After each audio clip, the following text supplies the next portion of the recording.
টেলিভিশনের মাধ্যমে কাজ করি, ওটিটিতেও কাজ করি, চলচ্চিত্রেও কাজ করি।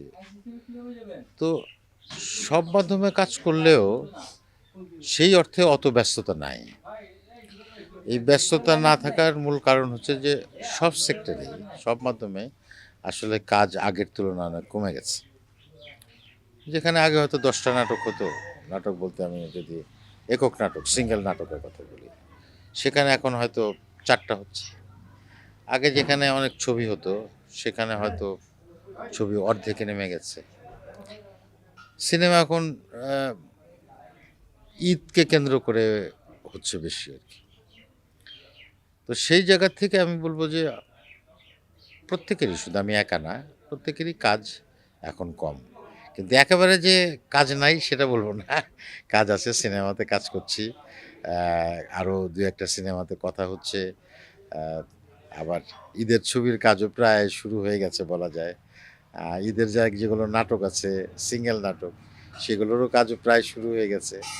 সেটার কমে যাওয়ার কারণ আমার কাছে যেটা মনে হয়, সেটা হচ্ছে যে আমি যদি ১ম এ চলচ্চিত্রের জায়গায় আসি, তাহলে আমাদের চলচ্চিত্রের যেখানে আমরা প্রদর্শনী হবে আরকি, ফিল্মের যেখানে দেখবো আমরা সিনেমা, সেগুলো অনেক কমে গেছে। বিশেষ করে সিঙ্গেল স্ক্রিন একেবারেই নাই বললেই চলে।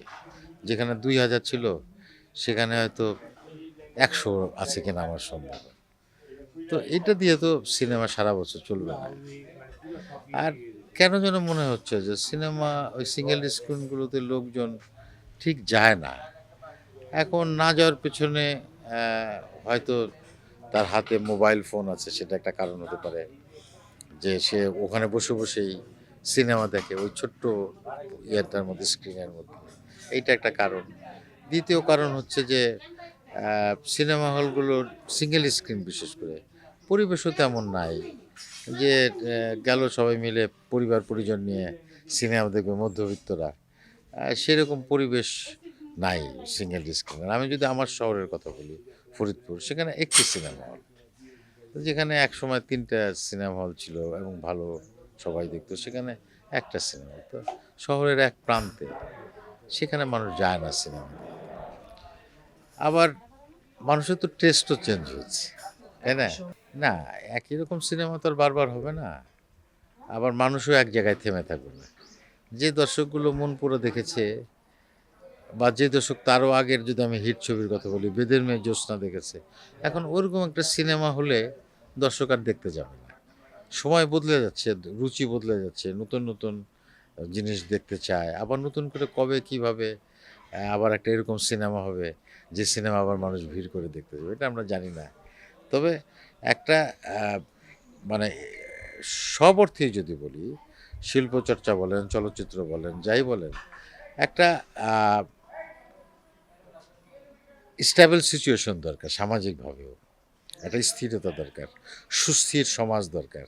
সেই জায়গায়ও একটা বড় ঝামেলা আছে। আমরা তো গত অ ১-১.৫ বছর আমরা তো একটা অস্থির সময় পার করছি। এটাও একটা বড় ব্যাপার।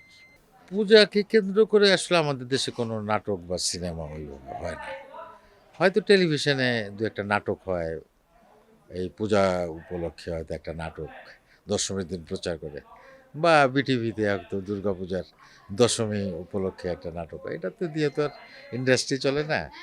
এটাকে আমি খুবই পজিটিভলি দেখি যে আমাদের সিনেমা সু এগুলো অস্কার ছাড়াও, অস্কার একটা জায়গা, কিন্তু এর বাইরেও যে সমস্ত বড়, বড় খুবই প্রেস্টিজিয়াস ফিল্ম ফেস্টিভ্যাল, যেমন আমরা যদি বলি ভেনিস ফিল্ম ফেস্টিভ্যাল, কান film festival, Berlin film festival, Moscow film festival. তো সেই সমস্ত জায়গায় কিন্তু আমাদের ছবি যাচ্ছে। হ্যাঁ? তো এই ছবিগুলো আবার যারা বানাচ্ছে, তারা যে খুব বাণিজ্যিক উদ্দেশ্যে ছবি বানাচ্ছে তাও আবার বলব না। এটা যে দর্শক আমাদের দেশে যখন এটা মুক্তি পাচ্ছে, তখন যে দর্শক হুড়মুড় করে সেখানে ছবি দেখতে যাচ্ছে, সেটাও না। কিন্তু আমরা তো মনে করি যে একটা ভালো ছবি হলে যেমন একটা বড় উৎসবে যায়, আবার আমাদের দর্শক, আমাদের দেশের দর্শকও কিন্তু দেখে। কিন্তু সেই জায়গায় একটা ঘাটতি রয়ে গেছে। হয়তো বড়, বড় উৎসবে যাচ্ছে, হ্যাঁ? কিন্তু সেই ছবিটা আবার আমার আমার দেশের দর্শক হলে গিয়ে দেখছে না, বা হলে মুক্তি দেওয়ার সাহস হয়তো প্রযোজক বা নির্মাণ প্রতিষ্ঠান যারা, তারা সেটা পাচ্ছে না আরকি। আমি মূলত পারিশ্রমিকের জায়গাটা ভাবি না। আমি আসলে এই মাধ্যমগুলোতে কিভাবে আ নিজেকে যুক্ত করব আর কি। প্রত্যেকটা মাধ্যমের একটু খুব কাছাকাছি হলে একটা ভিন্নতা আছে। যেমন চলচ্চিত্র, ওয়েব ফিল্ম বা টেলিভিশন নাটক, টেলিফিল্ম এগুলোর মধ্যে যে খুব বেশি বড় পার্থক্যের জায়গা আছে তা কিন্তু না। তো আমি সে জায়গায় নিজেকে কিভাবে ফিট করব, আমি নিজেকে কিভাবে ওই মাধ্যমের সঙ্গে যুক্ত করব, সেই জায়গাটি নিয়ে আমি ভাবি। আমি পারিশ্রমিক নিয়ে ভাবি না। যে ফিল্মে এত টাকা নিব, ওই ওটিটিতে এত, নাটকে এত সেটা না। আর মূল আমি কাজ গুরুত্ব দিই সবসময় আমি আসলে কি কাজটা করছি সেটার উপরে। হ্যাঁ? কোথায় করছি সেটা গুরুত্বপূর্ণ নয়। আসলে কি করছি সেটা আমার কাছে গুরুত্বপূর্ণ।